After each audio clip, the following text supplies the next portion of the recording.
Most people don't delay investing because they don't understand it. They delay because they don't feel ready.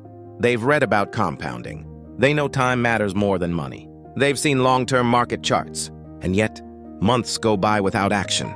Not because they're lazy, not because they're careless, and not because they don't care about their future. There's something subtler happening. We don't delay because we don't know what to do. We delay because we want to feel certain before we begin. And that's the real trap. Mechanism. Discomfort. With uncertainty. At its core, this is simple.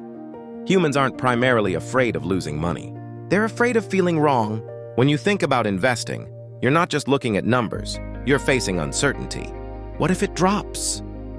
What if I pick the wrong thing? What if I regret this later? Our brains are wired to avoid ambiguous outcomes.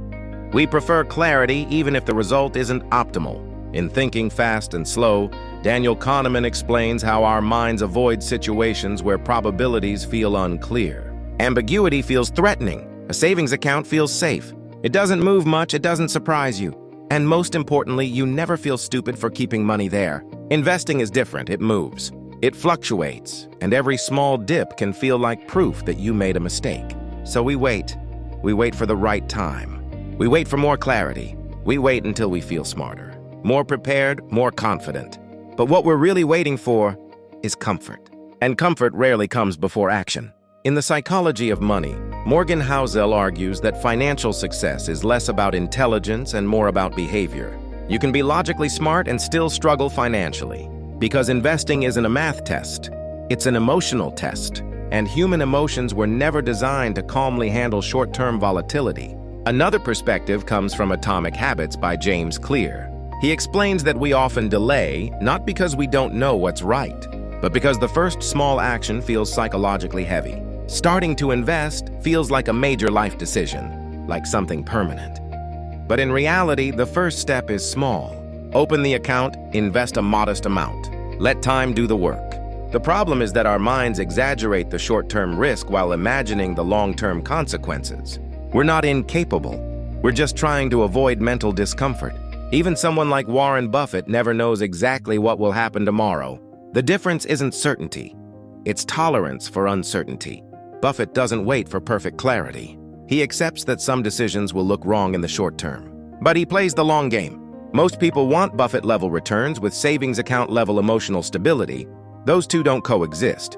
So maybe the better question isn't, why am I lazy about investing? Maybe it's, why do I need to feel safe before I move? Delaying investment isn't usually a money problem. It's a comfort problem. We want certainty before commitment. But commitment is what builds resilience in uncertain environments. Ironically, the longer we wait to feel ready, the more we strengthen the habit of waiting. And waiting is expensive. Not because the market always goes up. Not because opportunities disappear overnight. But because every time we avoid discomfort, we train ourselves to avoid growth. You're probably not lazy. You're just human, and humans don't like feeling wrong. Understanding that isn't self-criticism, it's clarity. Financial courage isn't the absence of fear. It's the willingness to act while uncertainty is still present. That's not motivation, it's simply how the mind works.